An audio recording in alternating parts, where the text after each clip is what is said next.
Hi, if you remember back to the first discussion we had in class, you know that I was gobsmacked by what I read in the class text, where it said that some of us have given childbirth, and that is a much worse experience than public speaking. And it was kind of assuming that childbirth, by default, must be a horrific experience. And I think that couldn't be any further from the truth. My name is Ria Sutherland, and I'm going to explain the key concepts of informed birthing with you today. When I gave birth to my daughter about 10 years ago, it was a really eye-opening experience. It was way different than the usual, people were rushing in and out, blood-curdling screams, it was quiet, it was serene, it was effortless. I'm training to be a doula and midwife's assistant so that I can help new moms usher in life peacefully. Although it's not the typical vision of birth that's been fun to people, it's normal, it's natural to not have to suffer through birth every single day. People are living in fear of what they were taught is inevitable. As an informed birther, you make the right decisions to have the delivery of the experience of your desires, and that comes through choosing the right space, preparing, and avoiding unneeded interventions. The first decision is possibly the absolute most important, and that's choosing a birthing space. The most common birthing space is the hospital. This is the best option for high-risk pregnancies, even though you'll see all kinds in there.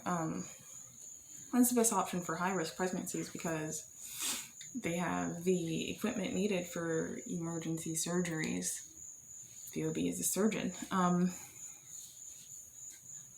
The delivery room is really a high-traffic area with alarm tones, bright lights, and while all that might be great for the doctor, it's really overstimulating for mom, which causes a influx of adrenaline.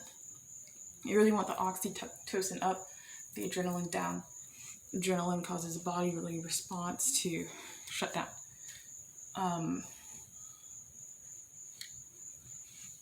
The second option is the birthing center, in which there's one midwife that assists you the entire time.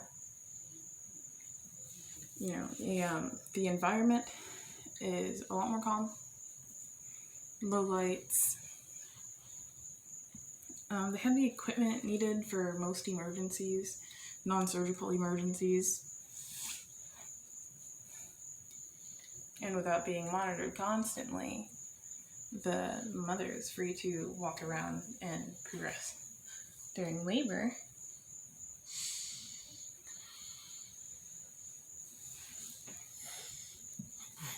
Your third option is home birth, which can be assisted or unassisted. With an assisted home birth, you can have your midwife and support team.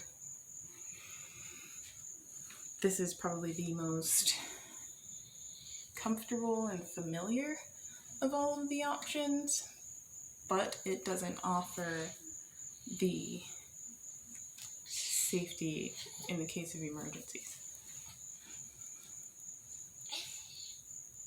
Sorry, my daughter's she's asleep and she's squirming around, so.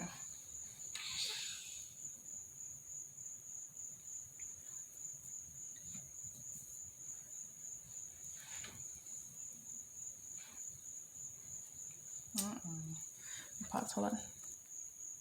And I'm back. So, your choice in birthing space will make a direct impact on stress level.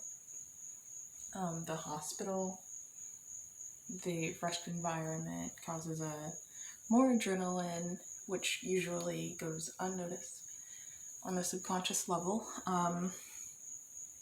Home birth, usually not totally unassisted, but you don't have the safety net there. So the happiest medium, I think, is the birthing center for a low risk pregnancy.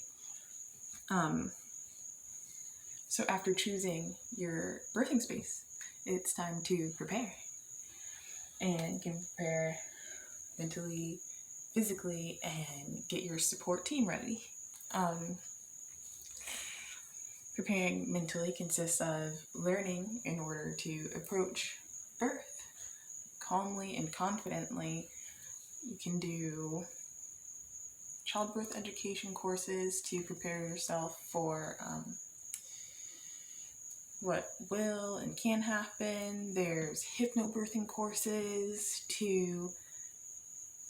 it teaches you how to relieve stress, relieve pain through just the power of your mind. Then you can prepare physically as well. Something we typically say in the birth working community is, you wouldn't run a marathon without training first. And birth should be the same way.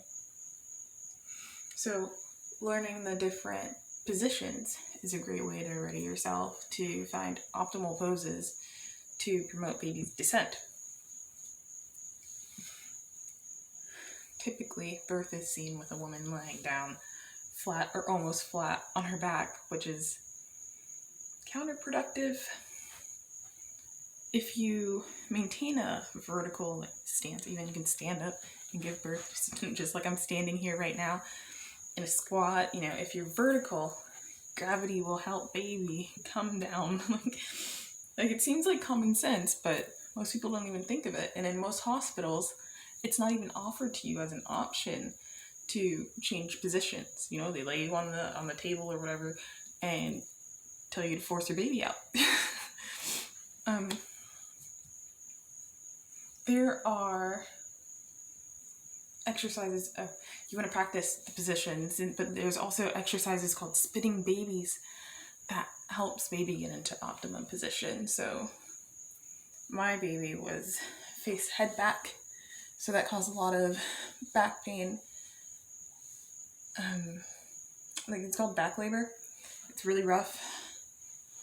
If you do the spinning babies though, you stick to spinning babies. You can do spinning babies before labor. In labor, it's a little bit harder to move the baby, but you do those exercises and baby will flip around.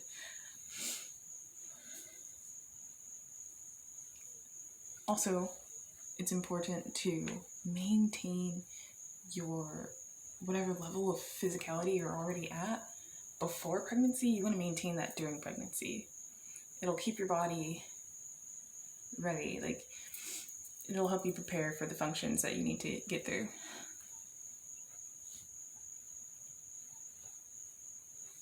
Also, prepare an adequate support system. Some people do like to birth completely alone, just themselves and then their baby when they get there.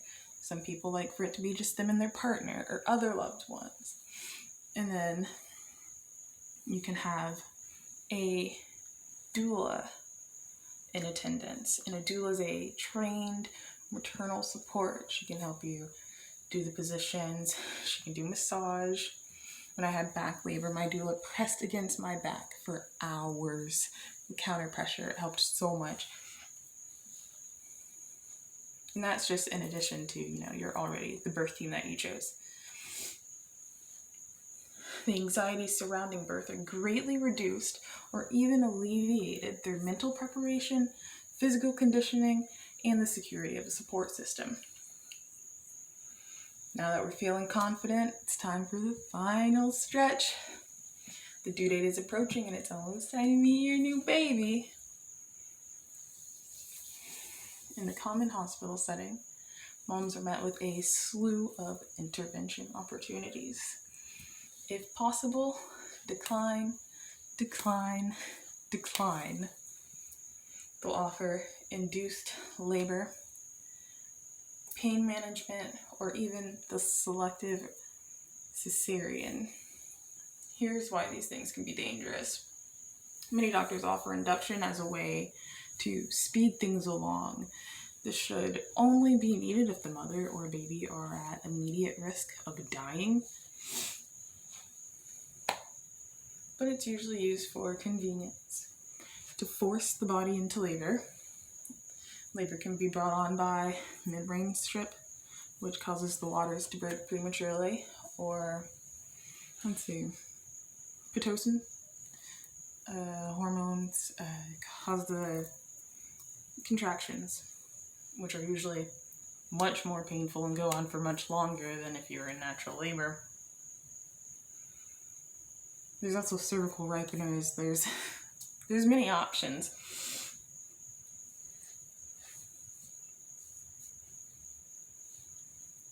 A dear friend of mine, unaware of her choices, was induced at 38 weeks. And after what Lauren would have described as a perfect pregnancy, she had to spend her first week unable to hold her child because that baby was in the NICU due to being forced from the womb before she was ready. Her lungs weren't fully developed.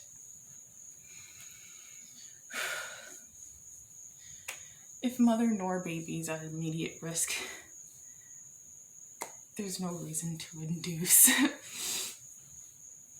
Another intervention presented to many is pain relief, and its most common one is the epidural, which is a spinal shot.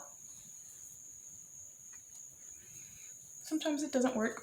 Sometimes it works partially.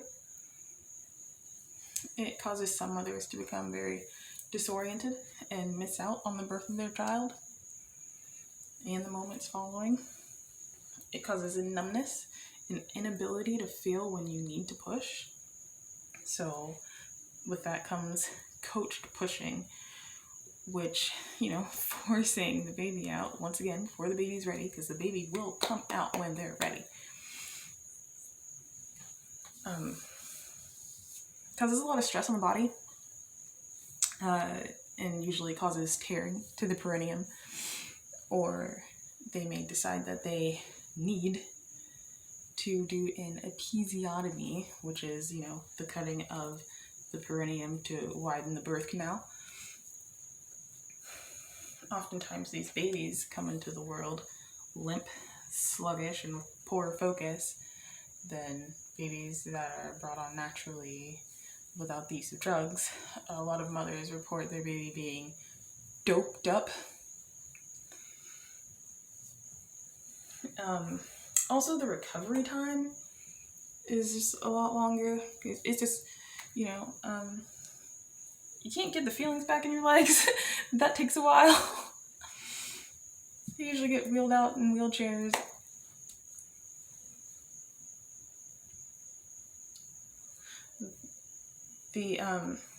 I've heard a lot of women, including my own mother, complain to this very day about strange sensations. From my birth, I'm almost 30 years old. Strange sensations in her back. A lot of women complain about pain in their back. Their back just never went back to normal after an epidural. But the last intervention to avoid is the cesarean, an unneeded cesarean at that. While necessary for some, lots of women are pressured and misled into believing that they need this procedure. While still a very valid way to give birth, if it isn't needed, it can be very traumatic to mom and baby. After the procedure, the mother and the baby are briefly presented to one another before being separated. Immediate interaction is essential for oxytocin release to help repair the mother's brain and her body, oxytocin. The recovery is much more difficult. It's a surgery, so, Nurse Angie Searcy says, the C-section rate of primary mothers is dramatically high and needs to be reduced, and more than likely contributes to avoidable NICU admissions. Doula Jamie Satori recommends using the acronym BRAIN when facing intervention. Consider the following.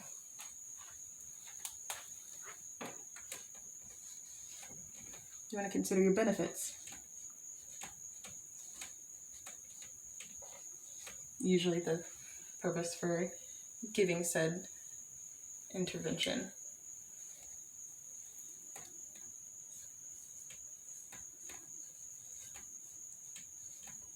The risks.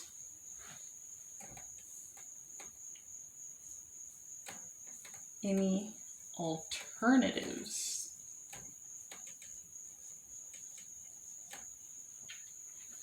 Ask, what does my intuition say? And these alternatives, I mean natural alternatives.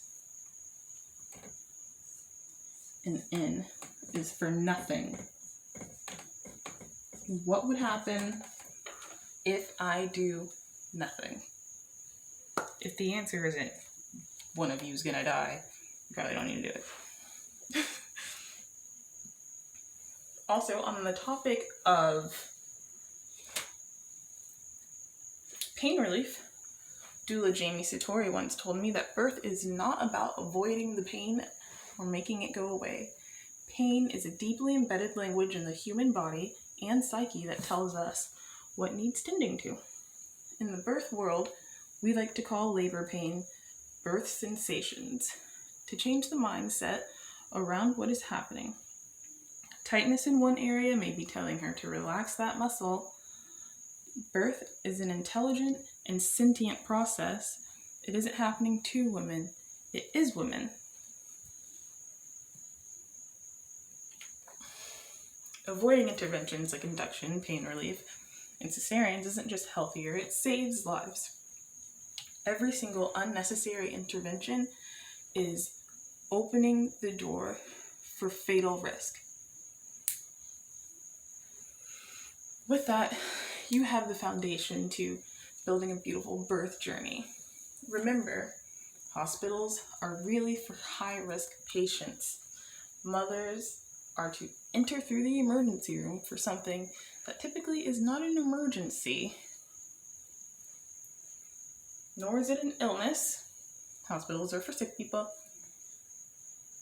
Making the right choice in provider will make all the difference in how labor and delivery is approached. Once there, mom will apply all of the knowledge and preparations made with her support team, who will advocate for her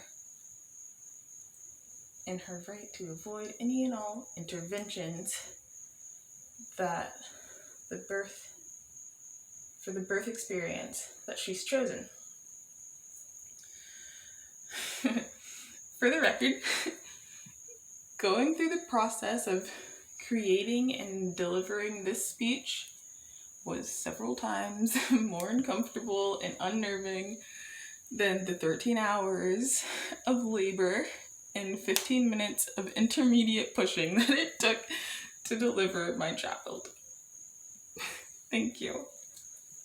Remember, stay in tune.